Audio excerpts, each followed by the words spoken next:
Every year, our planet makes one full trip around the sun, and while that means we're already moving at breakneck speeds, we're about to ramp that speed up. Like, way up.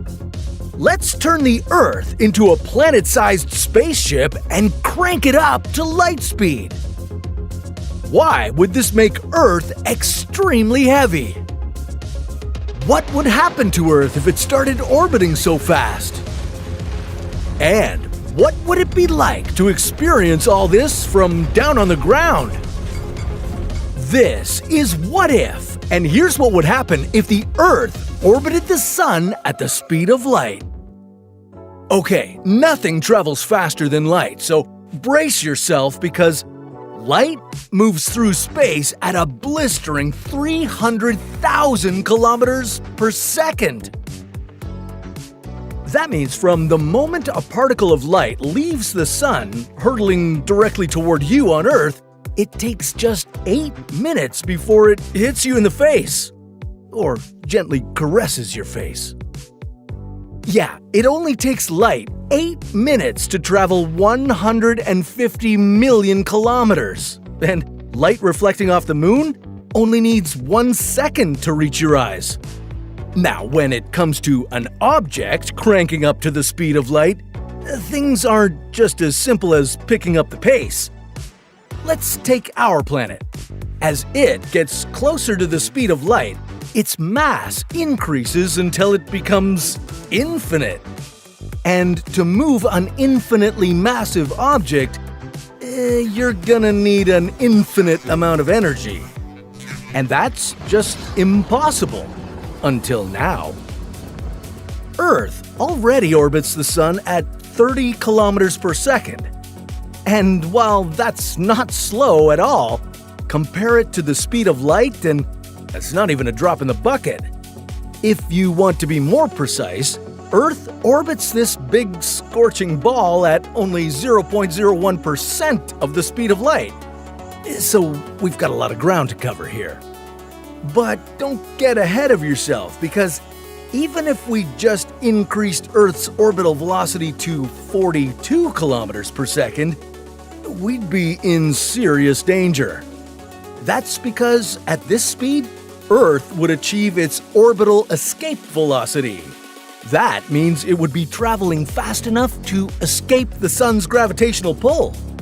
We'd just be traveling out into space. Another cold, rogue planet with no star system to call home. Of course, we'd cross the solar system before being ejected out of it for good. After about 3 years of moving at this speed, Earth would reach Neptune. At that point, we'd have already passed all the other planets in the outer solar system. If we got really unlucky, Earth might crash into the big ball of gas, Jupiter, along the way. Now, for a moment, that would be a pretty view as we approached, but what a shame it wouldn't last long enough for you to enjoy, because Earth colliding with Jupiter would have some lethal side effects. But we wouldn't let your epic journey end so abruptly. In this scenario, Earth would keep hurtling through the solar system and beyond. We'd keep speeding further and further out of our planetary hometown and into the big unknown. And without the sun's heat, well, Earth would slowly but surely become a cold and lifeless rock. Okay, well, that didn't go as planned at all, so how about we start over? Let's break the laws of physics and keep our planet in the sun's orbit as it reaches light speed. What would that be like? Well, to accelerate the entire planet to such an incredible speed, we'd need a lot of energy. How much? Well, more than you could imagine. Even if you wanted to accelerate yourself to only about 90% of the speed of light, well, you'd need as much energy as the entire world consumes in 5 days. So, where in the universe would we manage to get enough energy to speed the whole planet up?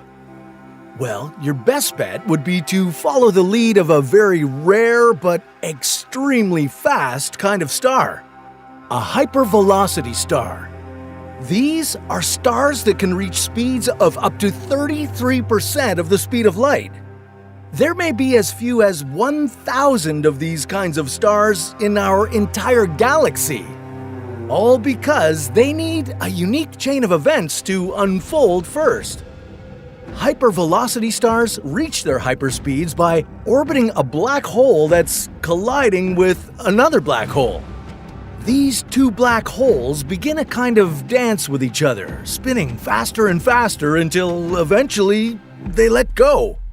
And that gravitational disruption leads to the stars being ejected across the universe at these insane speeds.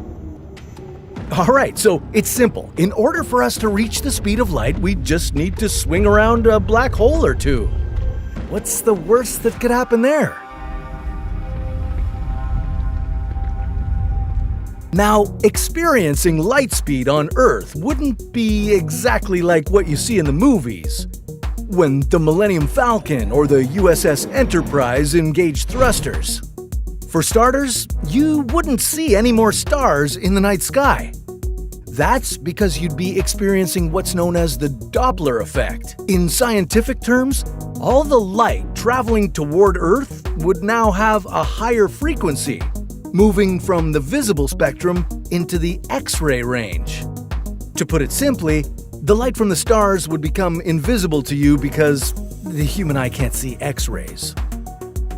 And it could mean invisible danger for you.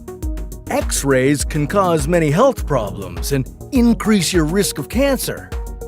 While today's atmosphere is thick enough to prevent most of this radiation from stars reaching us, traveling at the speed of light might put our atmosphere to the test. Yeah, we could lose our protective air shield, which also means, on this Earth, that you wouldn't be able to breathe. But even if our atmosphere somehow stayed in place, traveling at light speed would quickly damage it. Even something as small as a hydrogen molecule would become an incredible hazard. Slamming into our atmosphere at such high velocities, it could cook it into oblivion. And I'm not sure you'd enjoy being on Earth if it suddenly lost its atmosphere. But that's a story for another What If.